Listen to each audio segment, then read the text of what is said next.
Hello, hello, hello, my darlings. Thank you for joining me on A Slice of Life, A Slice of Life. I have a fun thing tonight, and I didn't get a chance to call my little Gigi in here. I might call her in here. But she talked about having a dog, and she said we should do a dog show. And I started thinking about that dog thing. I was going to have her off camera to give comments off camera on what I think about a dog in 2026, 25, 26, because I have a different opinion. So I came along with my dog. I must have had my dog in the 50s. And so I need people who had a dog in the 50s, if you had one in the 60s, if you had a dog in the 70s, and a dog in the 80s, then you are my people. Now, after 1985, I think it's a different kind of dog. I love my dog. My first dog name was Jet. Yes, because it was a jet black Cocker Spaniel. Oh, I love that dog so much. But I'm just confused now. I'm really, I've been trying to take it all in, and I've been trying to have a cultural expansion of my mind. I didn't want to call this segment Black Culture for Dogs, but that's where I'm going with it. And then you can help me out. Some of y'all have to pray for me because I'm 83, and I just got a different perspective now. The dog. Now, she wants a dog for her birthday. Her birthday's coming up, and I think my daughter and her grandfather have agreed, and I'm all for the dog. But they have new parameters for dogs. Actually, the last dog we had, I kind of got a taste of it with my daughter, and I'm glad she was smart enough to make some things happen. Let's go back to my dog Jet. See, at the time, when I was a little girl, before my mother had a house built. My mother's stepfather built the house ground up, and so we lived in an apartment. And so for 13 years, I lived in an apartment. Yeah, and then I would go to my grandparents' house. They had a house, but I lived in an apartment. And so in Gary, and it was not many. It was three floors, a 3-floor apartment. So 3 floors, right? Apartment building, and maybe one, two, three, four, five, 6 apartments, and then had a store. And the people who owned the store lived over the store, and so that was a Mexican family that lived over the store. And it was a mixed neighborhood. So white family had a house behind us, and then just mixed in and out. But let's talk about the dog. So I got the dog. I don't know how. Did I ask for a dog? Maybe I did. I don't know how I came to get a Cocker Spaniel, but I did. Oh, I love the dog. Anyway, it was time to train the dog. They trained it with a newspaper. You take the little paper and you pat it on the butt. If it, when it so it doesn't know not to do this and to have the urinate or defecate in the house. You train them on paper. You put them on paper. They do it. Do all what they got to do in the house first, and then you train them out. You to go outside. They'll know to go outside. So I think maybe he or she, I don't even know, scratched the door. And so anyway, so we would open the door and go downstairs and let the dog out. The apartment had to go down 3 flights. Yes, so it was just 3 flights because they had to add it. So down 3 flights, and then I would open the door to the apartment building, and we would go outside. And some kind of way the dog stayed maybe on the sidewalk, or maybe I had a rope around it. I don't know, but I don't remember having. I don't have what that's going on now. And dog would go and we would walk. I said, "Come on, Jet." And Jet would come back to me, and we would go where we were going, and then we'd go back upstairs. Go back upstairs. That was it. And so let me see. We moved to a house. We had another dog. I got another dog somewhere along the way. I don't know in the years that passed by. Passed by. So I moved. I was 13, so I had the dog when I was younger, like very young to go out. I could go outside by myself. So I must have been 6 or 7, because you could do things early back then. And so we got another dog, and that dog stayed in the yard. And in the wintertime, the dog stayed downstairs in the basement because it was warmer down there. Couldn't keep the dog outside in the cold weather. I was in Gary, Indiana, so it was snow, and I don't remember anything special. I don't remember. Uh, didn't have the box service and all that going on. And the dog ate whatever we ate. Whatever my mother cooked. Then she'd get the dog some food out of that, what was left, the scraps, and dog ate, and dog would wait for us to get the food. My mother, now sometimes my mother would cook, the food, cook some food for the dog, like some rice. She would cook whatever it was she thought the dog needed to have. And the dog did well. And there was no time to walk the dog and, all of that. You just, dog was outside. And so since then, when I got to be an adult myself and had a dog, the dog was in the yard and you said, hey, Pooch, whatever Pooch's name was, and Pooch came back home, or you went outside and walked, you didn't walk the dog, you just outside. The dog went outside, did whatever it needed to do, came back in the house, that was it. So I am confused now. And let me tell you why I'm confused. Because the newscasters now say that the weather, they give you the weather for walking the dog. I just want to ask, so I don't want to, it's going to sound racist, but I just want to ask black people, when did we walk dogs? I mean, is that something we grew up, who grew up walking the dog? I, I'm 83, and so I want to know from 83 to 65, did you grow up walking the dog? Is that a cultural thing? Is that something we learned to do? Is that a status thing? Because now the news, the meteorologist will tell you that you and the dog need a jacket, or you need something extra when you go out to walk the dog. And when you walk the dog, what I, and I see people out walking the dog. So that's a 2025, maybe from 1985 to 2025. And I can see having a leash on the dog when you're going walking, like I lived in the condos for a minute in downtown, and so apartment downtown. And so it was kind of hard. That would have been in the 85, 87, something like that. Yeah, it's pretty hard to have a dog just running around. I just got a whole thing about this dog thing. And so let's talk about the subscription boxes. Now, no, let's talk about, so my mother fed the dog whatever we had. So I was talking to Gigi about the dog food, and she was like, well, we have to get special food. We may have to have, the dog may have an allergy. Now, I feel so bad because how do you know, when do you know, when do you know a dog has an allergy? When do you know all of that? I just think about my poor dogs. Did they have allergies? They may have had allergies. I don't know, but I just want you all to help me with this because, a dog is coming in a new day. This is going to be a new day for me with the dog. And then we talk about ordering so the dog can have a toy come in a box. And, on TV, and the dog runs and the doorbell rings and you sniff and you get your box and you open the box for the dog and the dog. Is that every month a toy? I don't know. They don't sell that at the Walmart or somewhere. I don't know. I want you all to help me. Just write in the comments some kind of therapy for me because I see I'm going to need it. I'm going to need therapy.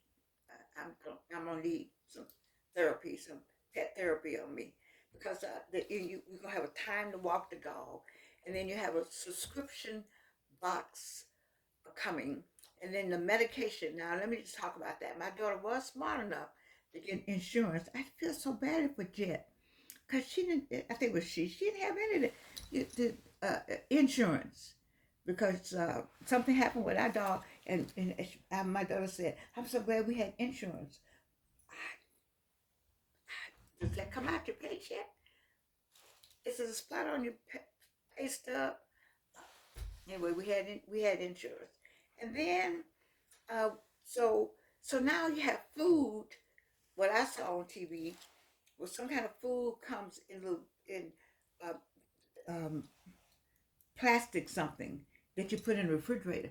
I'm like the people you see the commercials where the people she says that's not something that's dog food, and she gets put out the apartment. I would have been the sister put out the apartment because I was like, what's this? They said put a dog in the refrigerator. That's all. It's all new. I'm y'all put in the comments. I need some help. I grant it. I'm gonna get into 2025, 2026 when this dog comes. But I remember the vet now. You do. I remember you had a vet. if something happened to the dog, or something would have to happen, like a car, or something. You just didn't have regular. Do you have regular visits? Do you think that instead of, like I have a regular visit, does the dog have a regular visit also? So these things, I need some help because I don't want. Oh, I know what I said. I said, well, while you're at school, me and the dog, we'll be doing stuff. And she was like, no, the dog will be I guess in his cage or something. Why would a dog? So there's something called caging the dog, or putting them in a cage, and then when you home, they go to their cage. I don't. Anyway, so when she leave, I'm gonna let the dog out. I already know that. Let the dog in the cage. I'm confused about it all, but I do love a dog. I just think it's so wonderful. It's something I don't like. See, I was out eating with my daughter, and I were out eating Sunday, and the person brought the dog in. But somebody was holding on to the arm. And so I said it was a service dog. I love service dogs. I love, love, love service dogs. I do. They just bring so much joy to the person and the patient on the other end.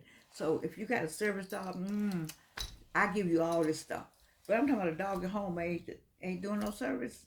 That your dog is actually doing something for somebody. But I mean, this one is gonna be loving, but I'm trying to get some help with all of this. But anyway, the person had the dog. And then the dog, so I said, oh, this is a service dog. But so I thought the person couldn't see or something. I was just kind of paying attention. Then I found out, no, he was holding the dog with one arm and eating with the other one. And I kind of found out, so I wanted to hand him a hand wipe. I was asking Evelyn where was her hand wipes, but that would have been rude. I was like, don't you want to wash your hands? I'm, he ate with one hand and held the dog with the other hand, and the dog was all up on the edge of the table, and everybody was okay with it. I don't, I gotta talk to me. You all gonna have to help me tonight. I just need you to leave me some comments, maybe some verses I need to read, maybe some therapy I need, because I see that I'm gonna have to keep my mouth closed because I don't want to hurt little Gigi's feelings about the dog when the dog is in the cage and the doorbell rings and it's the dog's subscription coming and what else, and then we go and see if the dog got allergies, and then we'll have a regular time. Once a month we go to the vet. I can see, like, I like getting the dog groomed now. I like that part. I think it's a treat. But I will tell you a treat I saw. Now wait. Did I tell you about the treat I saw? It's a man who he has a business. This is a good business for you. He has a truck up on, you see him on TikTok? His dog something on TikTok. And he drives by your house and your dog run and get on the bus. Dog bus, I guess. Pool dog van, something. And you get on the bus and he takes all the dogs. This is a walking service, but they're all on the bus. And they like that they all know each other, I guess, and then when he gets to wherever he's going, he opens the door, and they all run out. And he has little things on them, a little collar that say where they all going, who they belong to. As my friend said, who live here, where'd they go? Y'all know my whole series of books. But anyway, and they run around all day. He says, and he's so happy. This is a fabulous job. I do love this part of the job. And then they run around, and then he goes and gets to the bus, and he blows a whistle or something, and they all come get back on the bus. Now that's a fun thing. I do like that part. But all this other formally, you have to walk the dog in the neighborhood. Now I had a different attitude about walking the dogs in some neighborhoods. And this is not gonna sound you all are gonna be mad with me. Somebody's gonna be mad with me. And I don't mean any harm by it, but I am an African American woman of a certain age that came through the civil rights, a historian, and so dogs to me, through some neighborhoods have other connotations when used inappropriately. You got a big dog, you want to walk it through the neighborhood.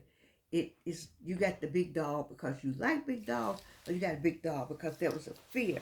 See, dogs used to track black people in the slavery time. You know that. Maybe they didn't track anybody else, but they used to track it. And I know a story where they sicked the dogs on the woman and chewed her breasts.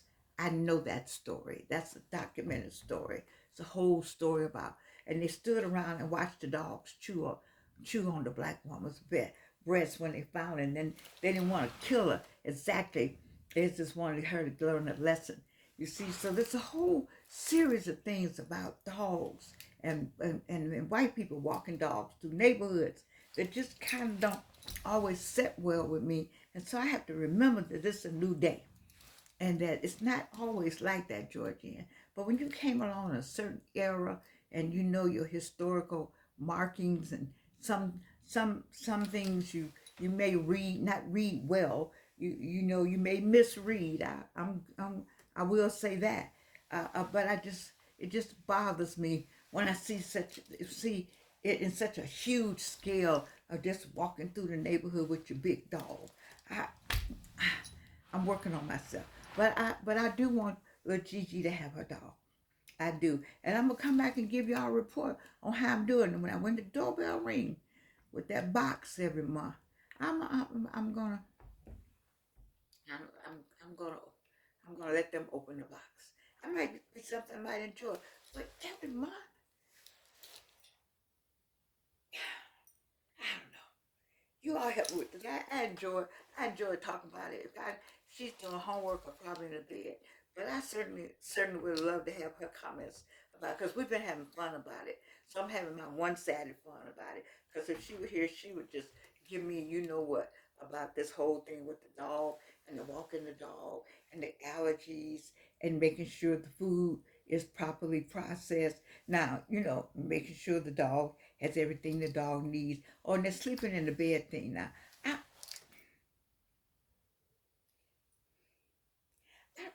wasn't did my parents, didn't they like dogs?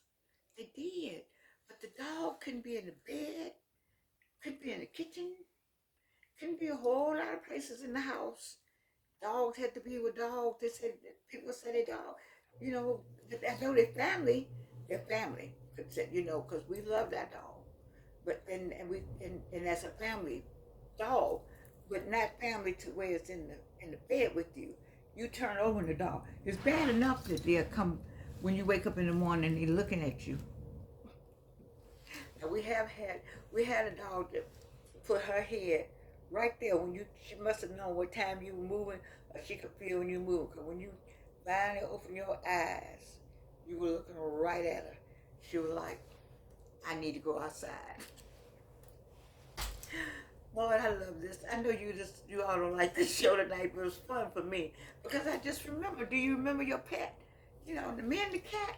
No, cats all right. I like them around the house, outside, just outside. They do wonderful things outside, but in the house, because you can't find a cat. A cat will get an attitude, a copy attitude on you, and you won't see a cat for 2 or 3 days. You'll be trying to see the cat. The cat will be like, "I ain't talking to you today." See, cats got too much going on. And cats got to have special. They got to climb, and they want to be on the counter when you cooking. And I see people when I know you got a cat, and it's no, thank you. Oh, Jesus. I'm sorry. I love you. You know I do. You know I love you, and you can't do anything about it.